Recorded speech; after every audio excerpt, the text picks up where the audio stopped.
Lightly grease the intermediate and the pilot sleeve assembly.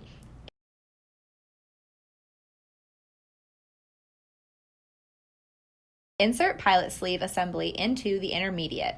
Tap with mallet if necessary.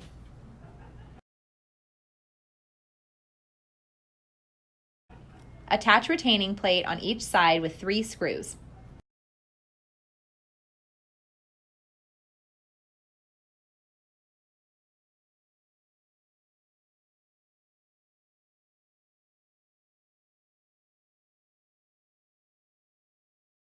Stack up outer diaphragm plate, diaphragm, inner diaphragm plate, and washer. Ensure fluid side of diaphragm is on the outer diaphragm plate. Ensure rod side of washer is away from the inner diaphragm plate. Place bumpers on diaphragm rod. Screw diaphragm assemblies into rod. Ensure washer or bumper does not fall out. Flipping one or both diaphragms can aid in screwing on diaphragm assemblies.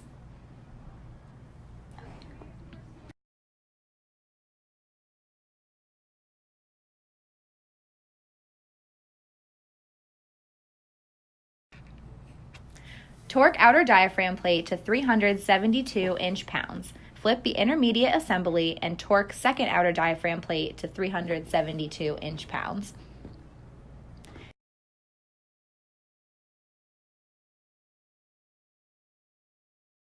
Ensure the ball cage side of the chamber is on the bottom side of the intermediate.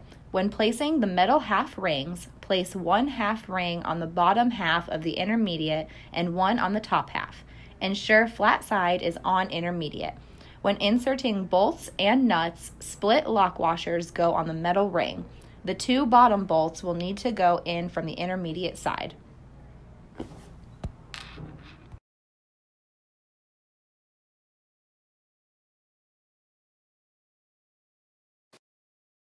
Torque chamber bolts to 20 foot-pounds in crisscrossing star pattern.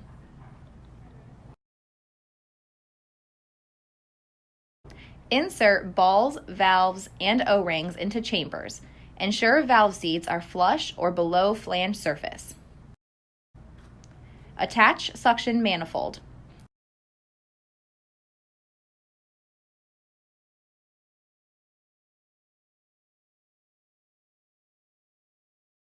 Torque bolts to 20 foot-pounds in crisscross pattern.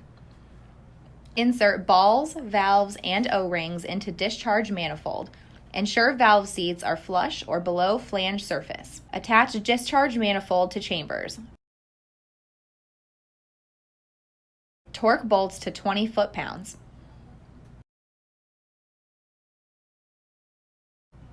Ensure air valve side of gasket is toward the air valve.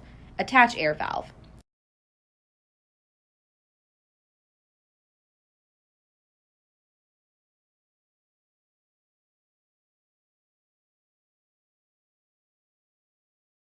Torque bolts to 40 inch-pounds in crisscross star pattern.